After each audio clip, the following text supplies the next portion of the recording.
श्रीमंत योगी युवक प्रतिष्ठानच्या वतीने गरीब होतकरू विद्यार्थ्यांना दत्तक योजनेची मदत केली जाणार आहे।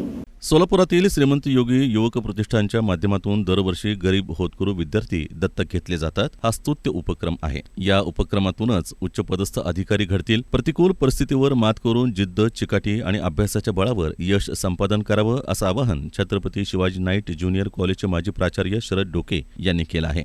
दरम्यान श्रीमंत योगी प्रतिष्ठानच्या वतीनं रविवारी सोलापुरातील शिवस्मारक सभागृहात यंदाच्या वर्षीचा इयत्ता 9वी आणि 10वीच्या गरीब होतकरू विद्यार्थी दत्तक योजनेचा शुभारंभ कार्यक्रम पार पडला। त्याप्रसंगी ते प्रमुख पाहुणे म्हणून बोलत होते।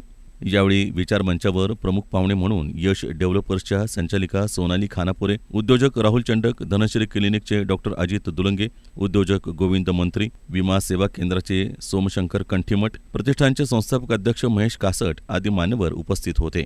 दरम्यान गरीब आर्थिक अडचणीमुळे विद्यार्थी शिक्षणापासून वंचित राहू नये या उद्देशातून श्रीमंत योगी प्रतिष्ठान हा उपक्रम नियमितपणे राबवत आहे।